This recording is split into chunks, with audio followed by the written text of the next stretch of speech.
Michael Brown, an 18-year-old boy from Ferguson, Missouri, fatally shot by an officer in the streets of his own neighborhood.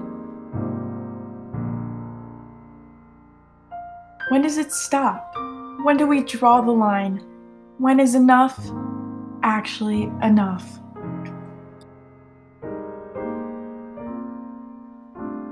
Chris Pine once said that the only thing you sometimes have control over is perspective.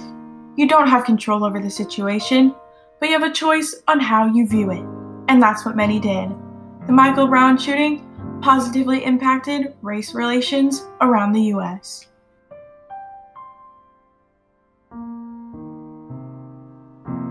Michael Brown and his friend Dorian Johnson were caught stealing from a local gas station when Officer Darren Wilson was in the area.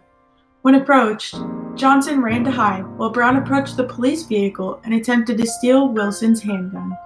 During the struggle, the gun went off and struck Brown's hand, causing Brown to run off in front of the car and Wilson to shoot a total of 10 more times at the suspect, eventually leading to Brown's death. The police in Ferguson took responsibility for the actions and looked for a way to fix the way things were running. According to a report from the Washington Post, Ferguson police were twice as likely to pull over an African American citizen than a white citizen when found speeding. This shows the actions of the police force before the Ferguson shooting had occurred. This is proof that there was a race problem in Ferguson that needed to be fixed. The current police chief in Ferguson is an African American man. He believes that change doesn't come quickly. It has to be earned back. He wanted to make sure the town was getting what they wanted to change to actually change.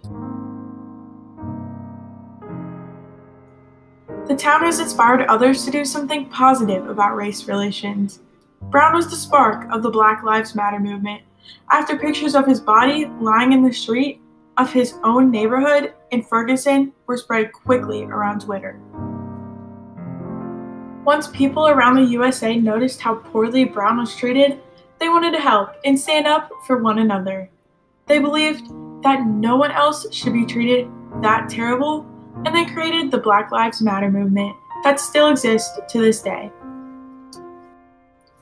One of the leaders of the Black Lives Matter movement had heard of the Brown shooting and got a group of people from 18 different cities across the US together to go to Ferguson and voice their opinions. People from all over the US had heard of the Ferguson shooting and wanted to travel to St. Louis to voice their opinions. All because an 18-year-old died for an unfair reason, a nation was inspired to help.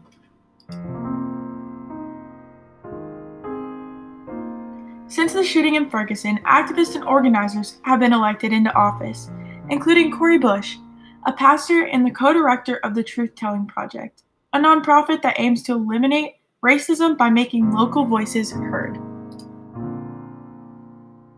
With the increase in community involvement, changes to the conduct of searches, arrests, and general police interactions with citizens, including an overhaul of training and a drive to recruit more minorities, as well as increase the use of body cameras worn by police officers, has also increased.